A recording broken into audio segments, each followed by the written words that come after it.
ஒரு நாள் நான் வந்து சைக்கிள் எடுக்கணும், எனக்கு வந்து ரூ. 2 கொடுங்க அப்படின்னு சொல்லி கேட்டேன். அது வந்து நான் ரொம்ப சின்ன வயசில். அண்ட் அந்த டயத்தில் வந்து அந்த ரூ. 2க்கு அடிஷ்னலாக ஒரு ரூ. 5 சேர்த்து கையில் வச்சு இந்தாப்பா வச்சுக்கோன்னு சொல்லி கொடுத்து விட்டாங்க எங்கள் அம்மா. அண்ட் அது எதுக்கு கொடுத்தாங்கன்னு அப்போ எனக்கு தெரியல. பட் சூப்பர், என் கையில் ரூ. 5 வந்துருச்சு. போகிறோம். இத்தனை நாள் வந்து நான் எங்கள் தாத்தா கடைக்கு போயிட்டு இஷ்டத்துக்கு வேணுங்கிறதெல்லாம் நான் வாங்கி வாங்கி சாப்பிட்டுக்கிட்டு இருப்பேன். காசுலாம் கொடுக்க மாட்டேன்.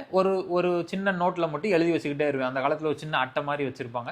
அந்த அட்டையில் வந்து எழுதி வச்சுக்கிட்டே வருவேன்.